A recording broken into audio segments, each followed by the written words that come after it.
Hey, good morning, everyone. Hope that you guys are doing well. Hope the weather's treating you well out there. Whether it's cool up in Michigan or it's sunny and hot down here. Actually, what's the weather right now in Michigan? Let's see. What is the weather in Michigan? I mean, I know Michigan's a big state. You know, it could be Detroit, could be Grand Rapids. About 35 degrees. It's cool up there. It's brisk up there. That's good weather for a walk, though. Anyways, let us continue on. The Beatles, Let It Be. We're going to move on into the title track with the album, Let It Be. And then following that, there's only a 40-second track right after Maggie May. And we'll, of course, just let that ride just 40 seconds to finish out this particular side of the album. Excuse me. I had some nuts right before I came in here, and I just choked on it. Like, I hate when one of the little shells or the little flakes of the nut gets stuck in your throat. About to choke. All right, let's go ahead and listen to the track. We will discuss it a little bit after. Here we go.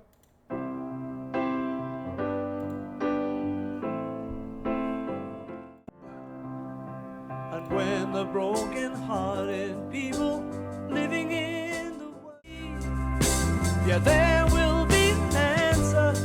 Let it be.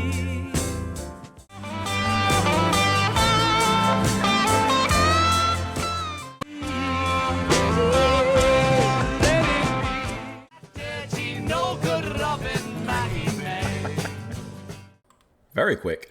All right. So I do know Let It Be. I didn't mention that at the outset. Honestly, I just forgot to mention it. But I am familiar with Let It Be. I've heard that song. It's not a first listen, to put that disclaimer after we had listened to it a little late on the disclaimer. It's probably one of the Beatles' most popular tracks or most well-known songs, and it's for good reason.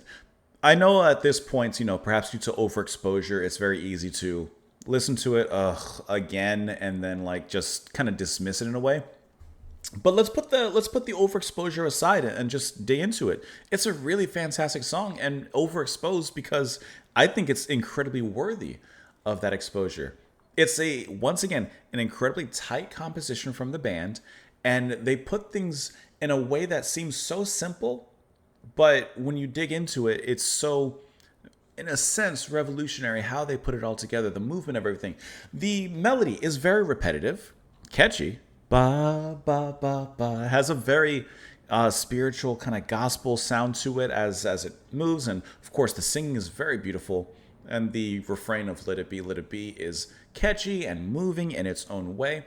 But among the repetitive nature of that melody and how the song moves, things are constantly being added, little by little being changed. The backing vocals from the rest of the band, adding in those harmonies, sound once again very gospel inspired with the way that they come in. Those soft, ooh, is so gentle and once again just moving in a very divine kind of way.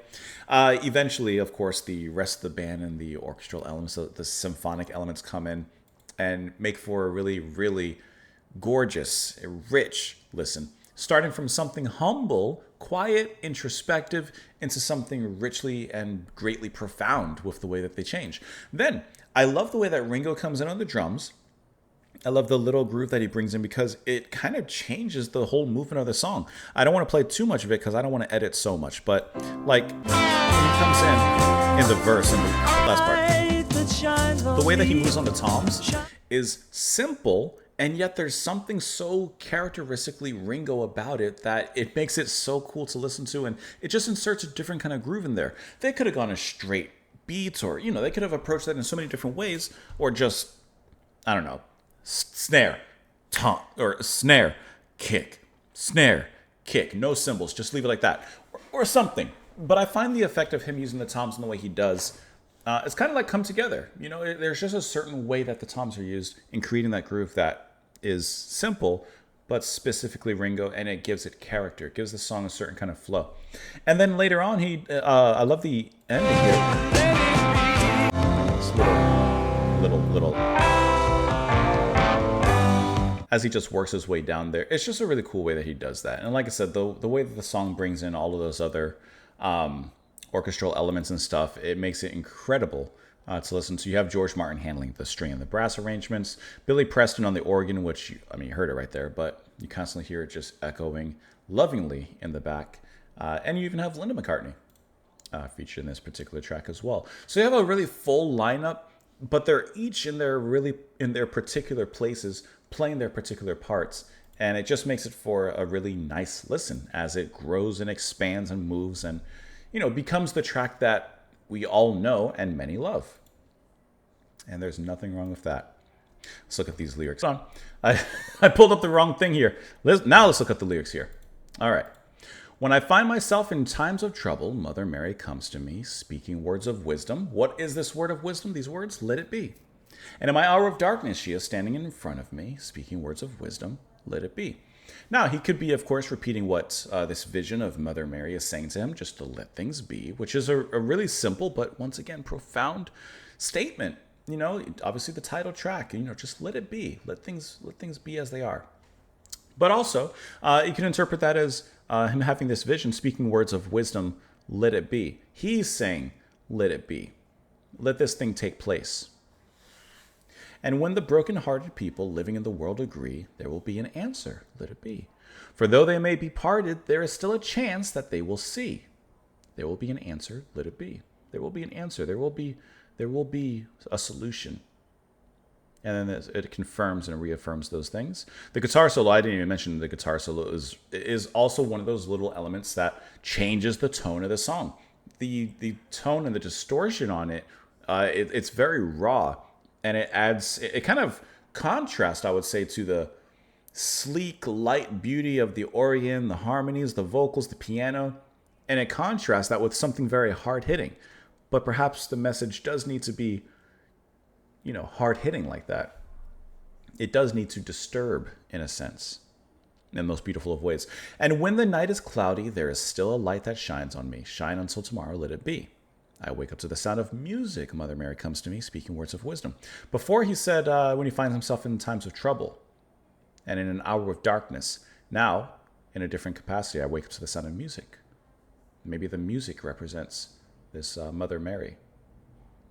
Could be many ways, right? Spirituality and music and such. Let's look at the information on here. There's a lot. We're not going to read every single little thing. Okay, the single version features a softer guitar solo and the orchestral section mixed lower compared to the album version, which, as we heard, features a more aggressive guitar solo. At the time, it had the highest debut on the Billboard Hot 100, beginning its chart run at number 6 and eventually hitting the top. It was the final single from the band before McCartney announced his departure. Let's see, 2 conflicting explanations exist concerning the origins of the song.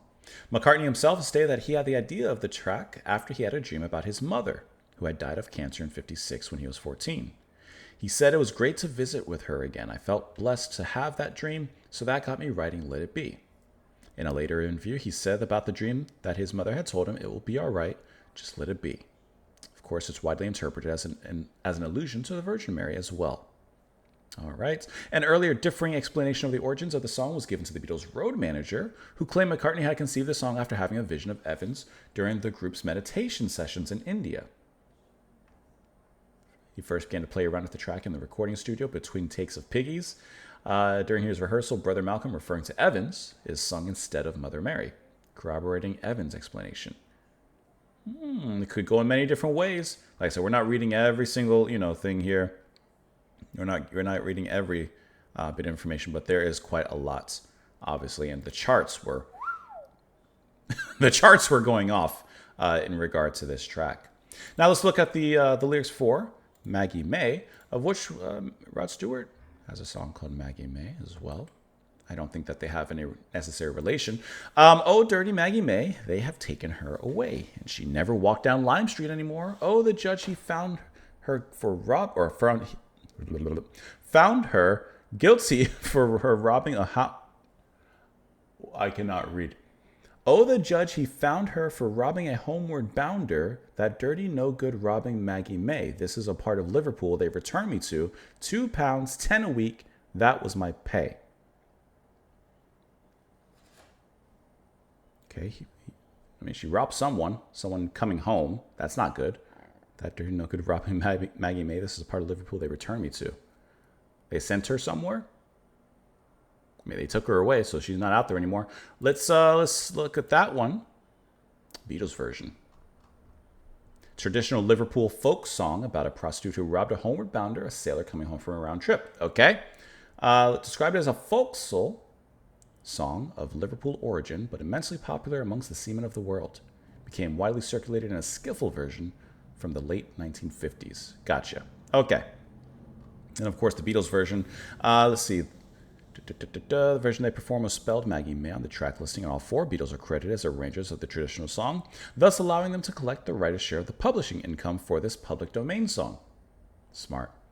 Let's see. Is the first cover song to appear on an album since Act Naturally, as in '65 as the last recorded song for the group's album Help. They had a lot of original stuff. It's become a staple of the repertoire of the Quarrymen, a skiffle group by Lennon, and it goes on from there. Hey, there you go. Rod Stewart said that this folk song was inspired his hit single Maggie May. There you go. All right, so there is a relation. I knew the names, had a similar, but I didn't know there was actually a relation there. Let me know what you guys thought. Of course, in the comments down below. I appreciate you all joining me here. As always, thank you so much for being here. Appreciate you stopping by. Press the like button before you head out, if you don't mind. It's a quick click away. And I'll see you all later. Bye, guys.